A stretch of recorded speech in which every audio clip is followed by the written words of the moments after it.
Hi guys, and welcome back to my channel, Sonic Love. So in today's video, we're going to be doing an unboxing of the Powkiddy S18 Ultra or S18 Black, whichever model that you want to or wish to call it, but that's what we're going to be doing today. So as you can see, it is just a normal standard box. We have a very shimmery box, as you can see. It's got a lovely bit of glitter on there. Nice little touch, I think. So let's open the box and see what we get. Okay, so we've got this little box thing on the right hand side. Let's have a little look, but I think it will probably be the charger cable, but we will see.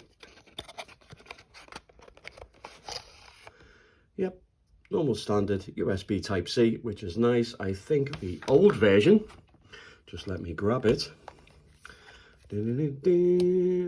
That was also USB Type-C as well. So it'd be interesting to see what the new revisions are with the Ultra or the Black version.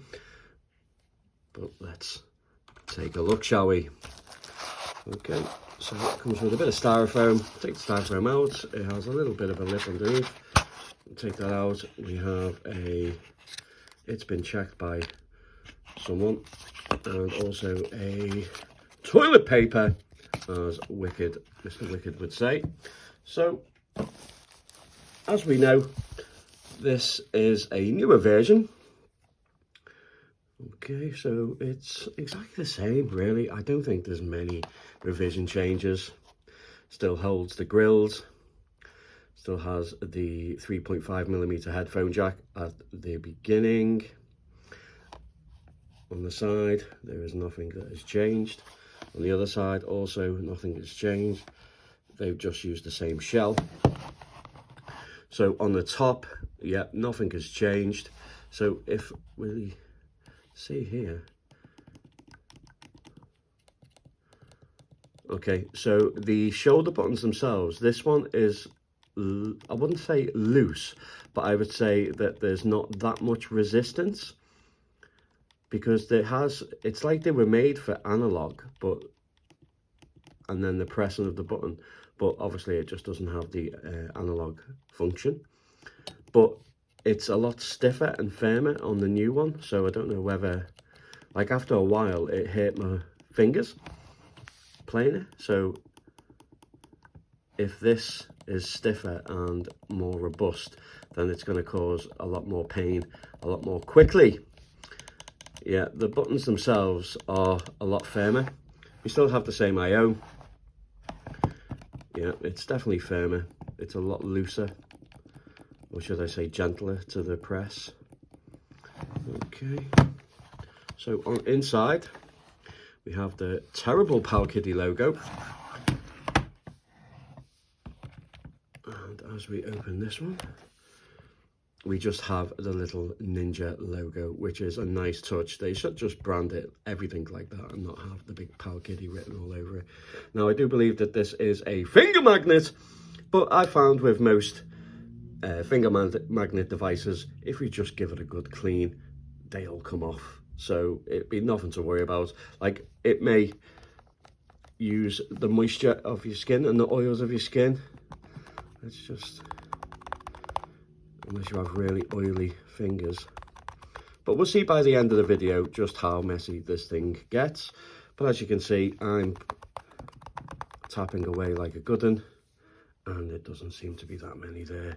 So it may be over prolonged use, but if it's bad after a day, then yeah, all you have to do is just give it a wipe. It's plastic, so it's not going to soak into it, so yeah, it'll just come off with a wipe.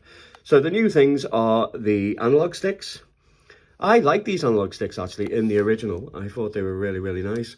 But one thing I did think is that they were a little bit loose and they rattle a bit. I'm glad to say that they are very firm and robust here, and they don't have that looseness. You can't do that here with this. So yeah, that's quite nice. Also, it has L3 and R3, which is also a very nice touch. So the screen itself is supposed to be more vibrant and an IPS panel. One thing I didn't like about the original is the screen was very poor and low quality. So it does have the same style thickness bezels, but with it being a black unit, it hides it a little bit more than the vibrant grey that stands out massively on the side here. So yeah, everything just seems to be exactly the same. The D-pad is supposed to be newer. I didn't like the D-pad at all. And to be honest, I think the D-pad is actually worse. Yeah, I would say it's more recessed in. So it's actually, oh my God, they've gone backwards. Why did he do this? I did say to Powkiddy that we needed this chipset into the RGB10 Max 2. If they had done that instead of releasing this, then they would have had a lot more success. And it brings it in line with the 505 and the Retroid Pocket 3 Plus that's also due out as well. So yeah, I think that overall, I can't really see that much of a change really, which is pretty sad. Yeah, so I'm not really happy with the D-pad. So I know for normal 8-bit and 16-bit games, it's going to be fine. Fighting games, you're going to have issues. The buttons themselves, they feel okay. They feel very, very squishy. Everything seems to be a lot flatter and lower. So maybe they've done that so it doesn't actually hit on the screen. Yeah, there is a gap where there wasn't a gap on here. The buttons were pressing down on there. I don't know if we can see that, but yeah, it was pressing against it. When you lifted this lid up, you'd see marks on the screen where they've been pressed quite a bit and had mucky paws on there. The top is definitely a finger magnet, as you can see. So let's muddy it up. And let's do the old wipe test, just to see how well it comes off. Quick rub, like Genie and Aladdin's lamp. There we go, they come straight off. So yes, it attracts the oils and you can see it, but a quick wipe and they just disappear. Okay, let's turn the unit on. In fact, let me, because I know there's going to be a process of setting it up and adding loads of stuff, so just let me do that and I will see you in a tick. Okay, so my first impressions of the unit is it's okay. I did find it quite uncomfortable to play long periods of time on the original, so I can't really see that being a massive difference because it's exactly the same shape and the ergonomics are exactly the same virtually. So yeah, I can still see in that these corners will dig into the palms of your hands, which will make it uncomfortable after a while. But apart from that, now another thing that is quite annoying, and I don't know if you guys agree, but the problem is with this chip that they're using is that it's the same problem as what we had with the RK266 chip, is the fact that on that chipset we couldn't play all Dreamcast, couldn't play all PSP and couldn't play all N64. The problem is now arise where we can play all PSP, all N64, all Dreamcast, which is fantastic because that's what we want. There's some really stellar games to play. But then when it comes to GameCube, Wii and PS2, then we're at a loss. We're only playing about 15% to 20% on some systems, like 30% for other systems. So we're left at a pickle where would you want to buy something that only plays a majority of the next level games when you only have to pay an extra £50 and you could get an Odin Lite or an Odin Pro, and then you can play them at a better rate in a better handheld. So this is the problem that I have with this. Is this chipset a little too late? Because obviously this was out last year for the original, so I don't see why it's took a year for other companies to start using this chipset and just carry on and continue with the poor chipsets that we had for so long. I don't know. Love to know in the comments what you think about that. So let's turn it on, guys.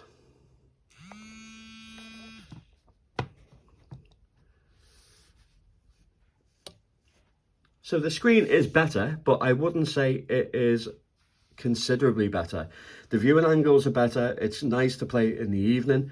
It has a really, really nice dim spot, so like it's not so offensive to your eyes, so it plays really nice. The black levels are a lot better in game, which is nice, because obviously I thought that the old screen was very hazy. That's the only other way I can describe it, where this one isn't hazy, and the actual image is at a better high quality. The colors are a lot more saturated. Just overall, the image was a lot better on this device. We still have the very, very poor interface, which is the front end for Powkiddy, which is absolutely a pile of pants. ETA Prime there kicking in. It's got a new video. I'll watch that a little bit later. Okay, so as you can see with the menus themselves, we have our usual substandard with our Happy Chick. You can go in and download games. One thing I will say, if you do use Happy Chick, if you get this device, then please don't update it. Just hit this back button, because you'll have loads of problems and you won't be able to use it anymore. I'll have to turn those settings off because that is going to be annoying. So I added the PSP standalone emulator, which also goes here. But if you look across the bottom, we have files. So when we go in and we want to change our files around, this is the interface that you will use it. If you hit the 3 buttons on the top, you'll then have a choice to go with your SD card or the X18, which comes with 64 gig storage, which is not that much really. So in this video, with an unboxing and first impressions, I'll just try and do as many games as possible, just so you get a lowdown and a look of how well it performs and if it is something for you. So the buttons are exactly the same.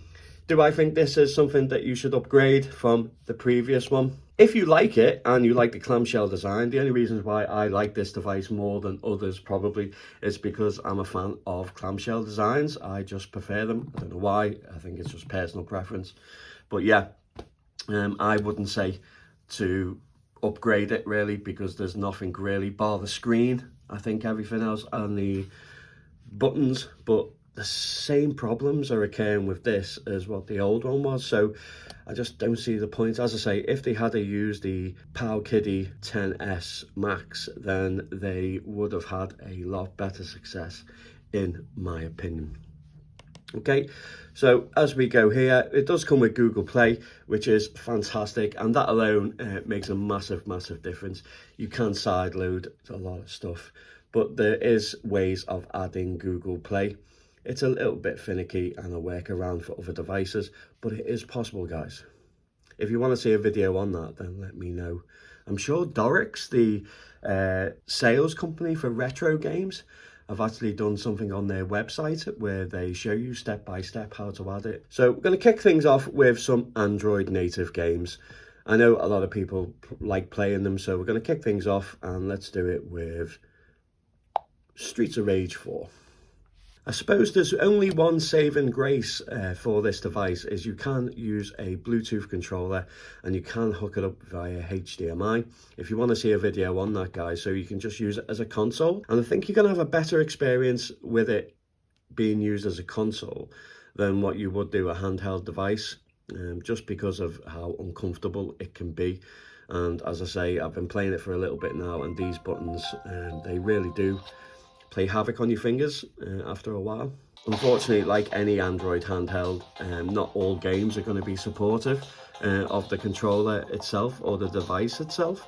It's a bit hit and miss, but it's like that on all devices, so don't be fooled if anyone tells you any different.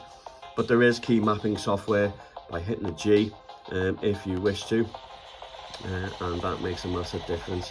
And a lot of games will be able to hide the actual input on there, so you don't have a messy screen, but you can still use the controls also. There's also third-party apps as well that can help with other games as well that don't utilize it. But the performance is excellent. As you can see, the screen is so vibrant. The screen is really nice. It's probably the best part that I like. Is it the best screen? No, but is it a good screen nonetheless? Yes, and definitely an improvement over the previous one. And the performance on all and most Android games are fantastic.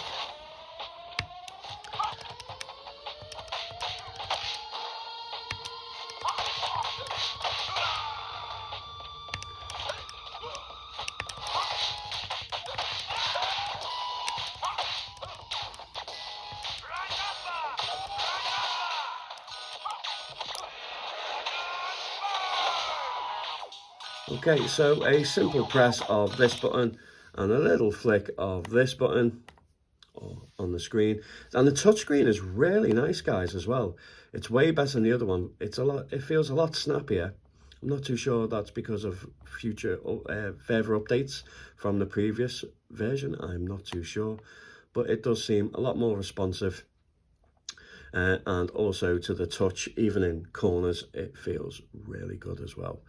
So let's go with some Genshin Impact.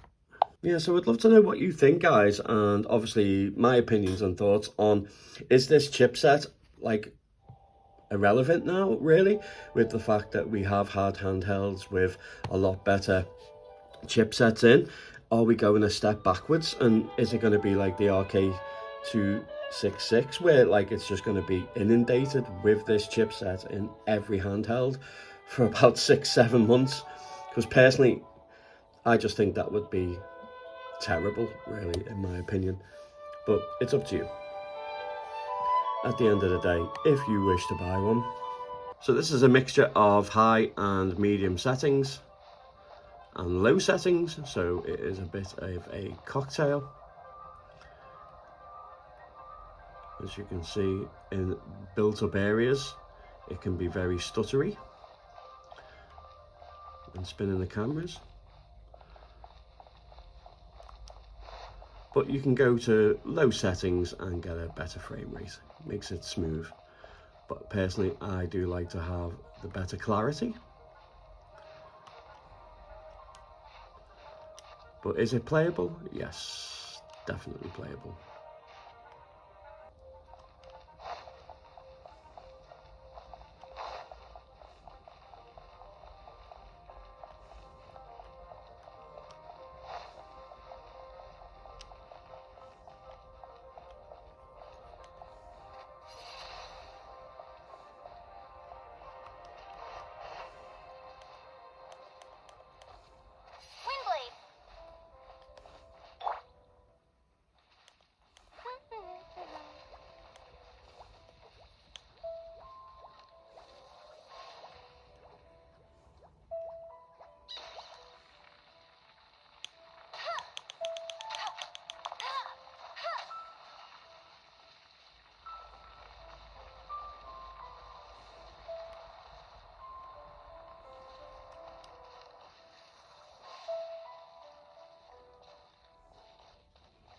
Controls are nice with it. And I am using the overlay controls for this, guys. But as you can see, it works great. Even when you're using the right analog stick. It's not perfect, but it's very good.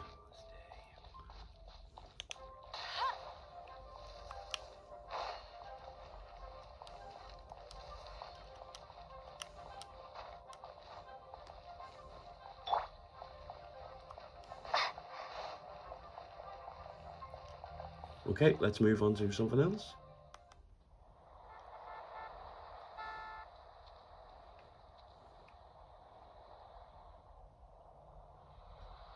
Plays amazing, full speed. Looks incredible on here, I have to admit.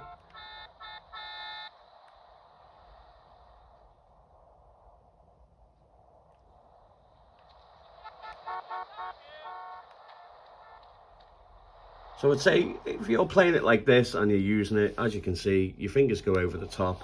It is a little bit cumbersome, but yeah, you probably get about an hour to an hour and a half before your fingers start to bleed. But then, you know, it's still a pleasurable experience. But as I say, I think the best way for this is definitely through HDMI. But as you can see, the screen itself is definitely improved. The viewing angles are really, really nice. As you can see, it keeps the colour. So yeah, the screen is definitely a massive plus. Just jump into a vehicle here. No sweat.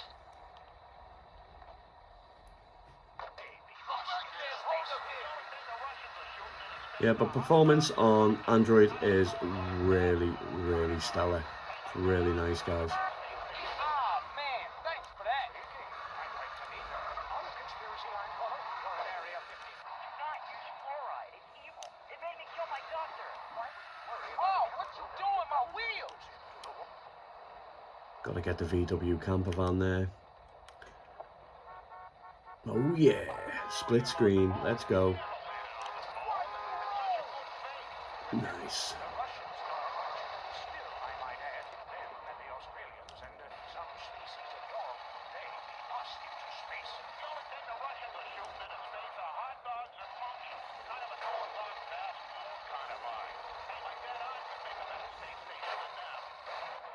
Woo.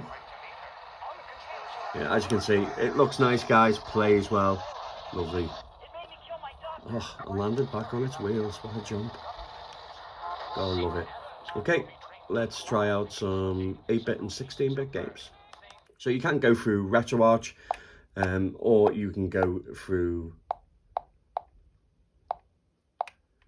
let me find it, Happy Chick. I'll just show you that actually, to be honest. Let's go. So when it comes up as updating, do not update because it will crash and you'll no longer be able to use it. So you can simply just press the back button here and it will get rid of it. You have a listing at the bottom, which is playable. So ones that you've downloaded. These are the ones that were downloaded. So let's go to, let's play some. It is an alternative, but personally I prefer to play with the RetroArch side for the any 16-bit and emulators individual, but as an option it is there to play. And I say performance is really, really good.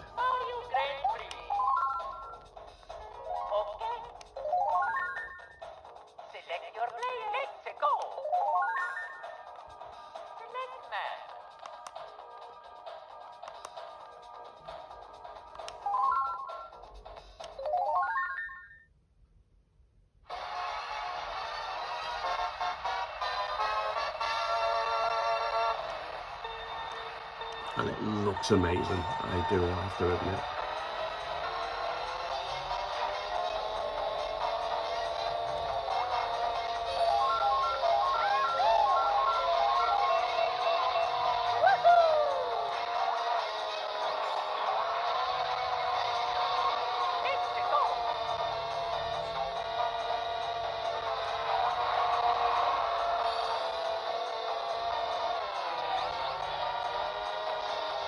You can take the overlay off, guys, but just for the purposes of this video, I'm just showing you the actual performance.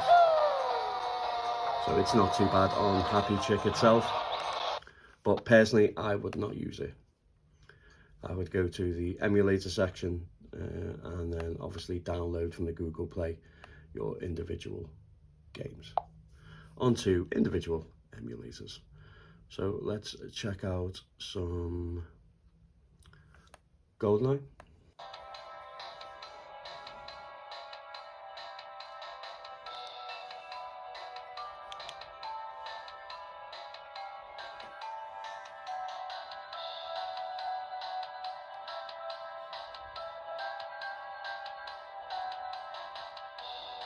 It's running full speed, looks really nice.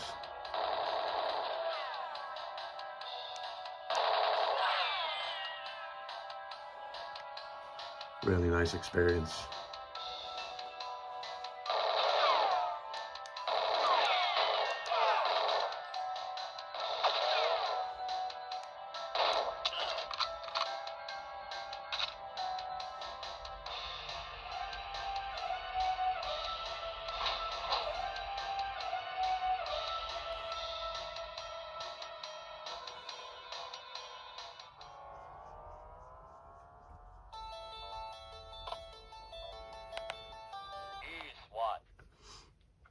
So again, it looks really, really nice, incredibly sharp because we have a high resolution screen, 720p, looks really, really nice.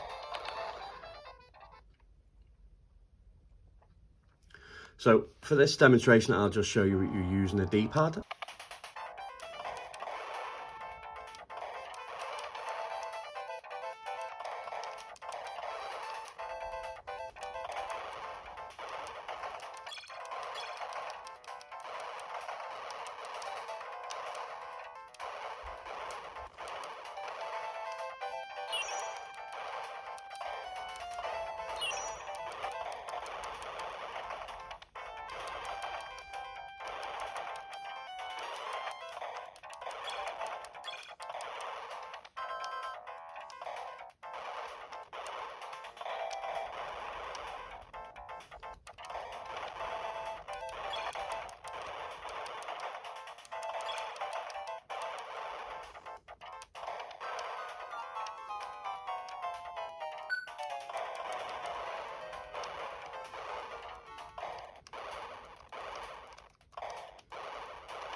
To be honest, it just doesn't feel right more than anything. I think that's what puts me off the most.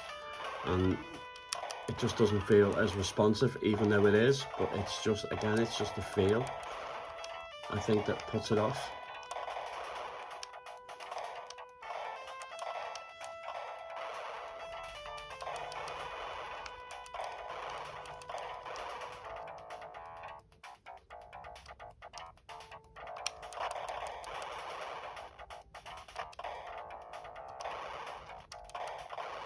Okay, let's go with some harder to run games. Now again, not everything is going to work, guys. Honestly, it is a hit and miss, trial and error, and a lot of tinkering to get things running. I give an example. I did a bit of tinkering and got perfect performance for Mario Strikers. Full 60 frames per second. Plays really nice. FPS is in the top right hand corner, but you can get the majority of the games that play well to work at full 60, which is really nice. But as I say, it's not a case of where everything works, which again is, to me, is just a pain in the backside more than anything.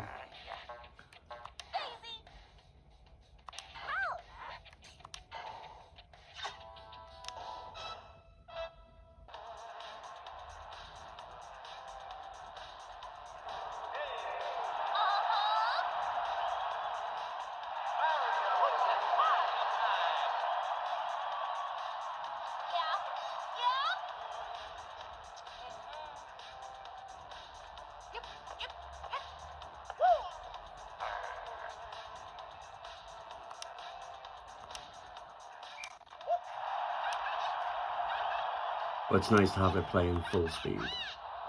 And what a game.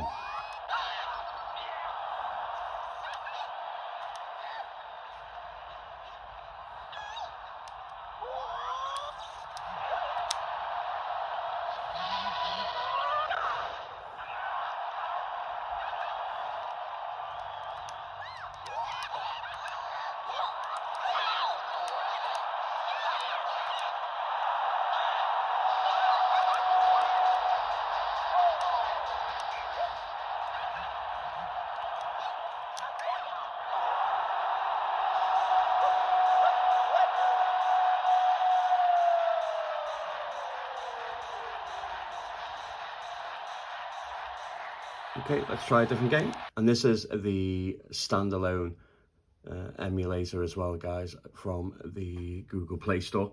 I will do a full video breakdown of all games on here and all games on MMJ2, and also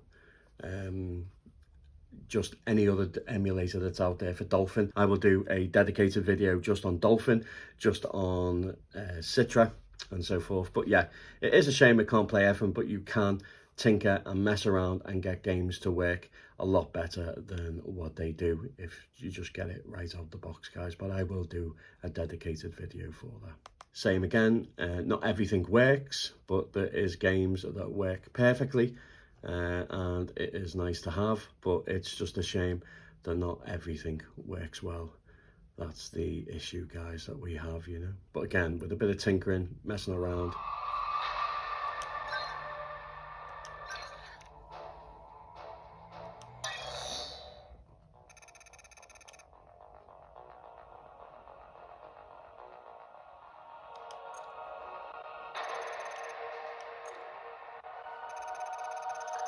again, it looks really nice on here. Yes, I'd love to hear from you guys to see whether you're a fan of the clamshell design, and if you would be prepared to put up with the sacrifice of a very old, dated clamshell, but for the performance that you get, and also with a better screen and L3 and R3, because they're the only differences really. Everything else is the same. So the screen and the L3 and R3. Oh, and also the Wi-Fi. Obviously, it's Wi-Fi 5, which also helps with streaming, which I will show next. Test all the games, and then do a video on Citra just to show you what games actually do play, and any settings that I've done to get the maximum performance out. I will do a video dedicated for that, guys. And that will probably work on all systems. The Pocket 3 Plus and also the 505.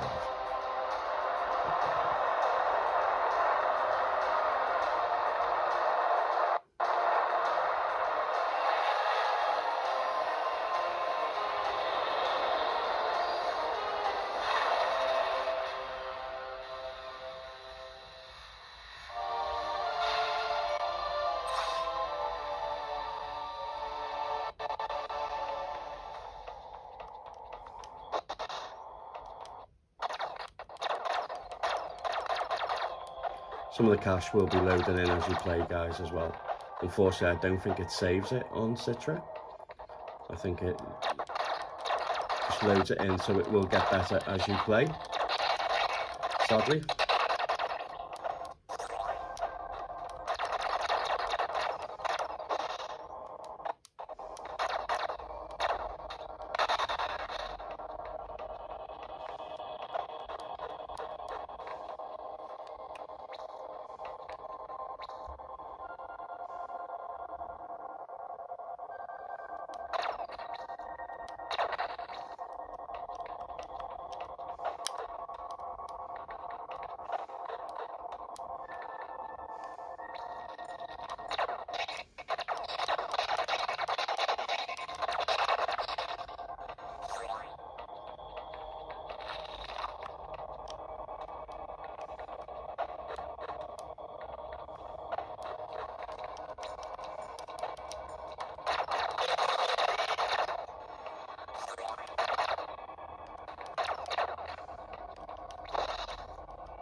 But as you can see, it's running really well.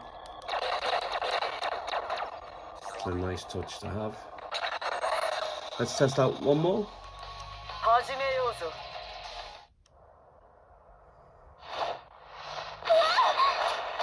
うしたアスカ。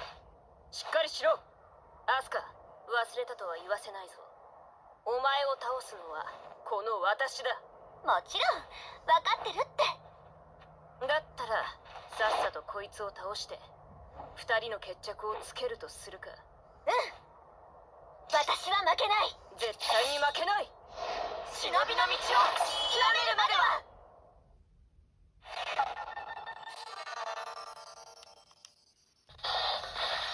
アスカ、舞い忍びます。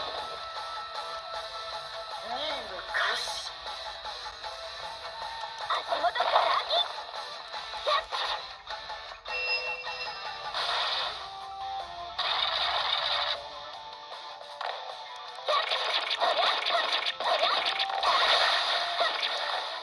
地上に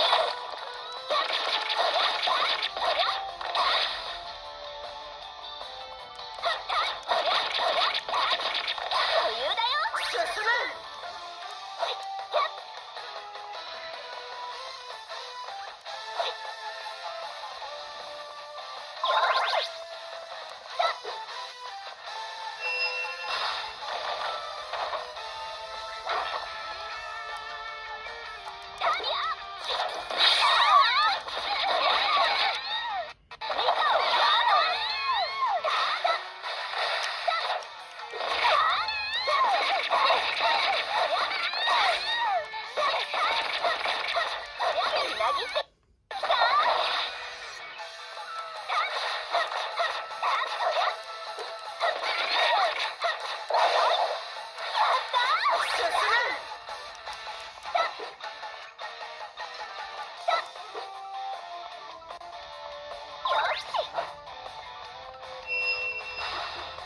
Again, it is trial and error, guys, with these games, and obviously a bit of tinkering to make sure that they can play full speed. But it is possible with, I'd say, at least 20% of games. So I suppose it's not too bad, but again, it's whether you're prepared to put up with that or just leave them completely. But I will do a full list. So let's move on to some PS2. And yeah, same old story again, guys. Not all PS2 games will work. It'll take a lot of tinkering and messing around to get it to play with full speed with, I'd say, at least maybe 15 to 20% of games. But there still is some awesome games that can be played. It's just a shame that we don't have the full catalogue. Resident Evil 4.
Again, I will do a breakdown of PS2, guys, and showcasing as many PlayStation games as possible, optimizing the settings and making sure that I get as many running as possible to showcase and show you the settings for that as well.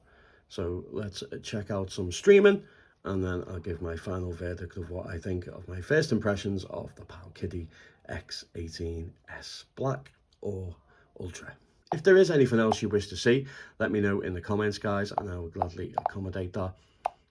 But let's check out some cloud gaming. The problem is as well, there was no new firmware. I think he's called, I don't know if I'm butchering this, but I think it's called Black Serif.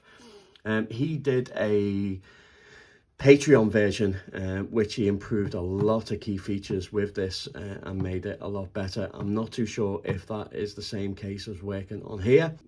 It's something that I'll have to get and check. If anyone else knows, then let me know in the comments. That would be fantastic, because there is an issue where the detection of the gamepad itself doesn't allow you to use L1 and L2.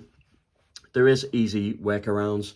And a simple with the L3 and R3, you can just go into the game settings and change the settings themselves in game and just add them to it, which is a lot better, and it's a quick fix. But again, it's something that you shouldn't really have to do, which is a pain in the backside. But let's check out some Forza 5. So I just went into the settings, changed the settings, and swapped them round. So I have the left trigger and the right trigger as accelerator and brake. But again, if you have good connection, I've had no issues with streaming on this with the 5G network. And not only that, but I think Game Pass did an update as well to make lesser devices have a better image quality. And let me tell you, that is definitely, most certainly the case. It looks absolutely stunning. I really wish it could come across on the screen just how amazing it looks. Hopefully it does, but it looks and plays fantastic. The latency and lag has changed a little bit as well. It's not as aggressive anymore, so it just makes it a lot better as a streaming service. Hopefully that will continue to improve with Xbox Game Pass as well. But whatever they did to the update, it has made a considerable difference. And as you can see by the visuals themselves, it just looks amazing on the screen. Yeah, I'm sure you can see, guys, but it looks absolutely fantastic. And as you can see, I've got the accelerator and brake on the triggers, just swapped them around in the settings themselves. So that's an easy fix for now until some clever bugger actually gets an update and gets it sorted. But it looks and plays really, really nice as he crashes. Hate playing through a camera.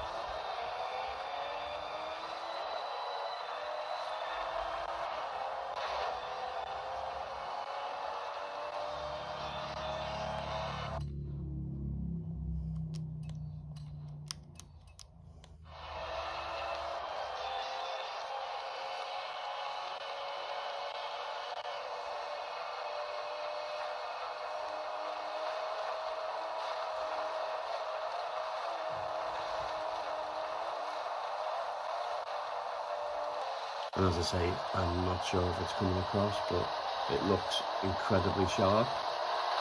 Never used to, but now it does.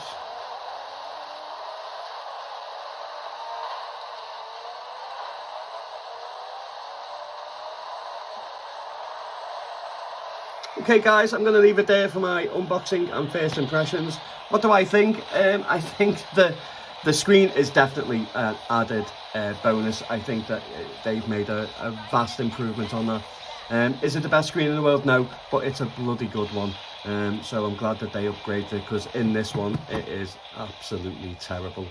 The L3 and R3 are definitely a good addition, especially with the problem that you have in here, which is streaming, the pad not being detected properly, and the L1 and L2 not being recognised. You can then just reassign them to these and swap buttons around to accommodate for that, which makes it a lot easier. You couldn't do that with the old version.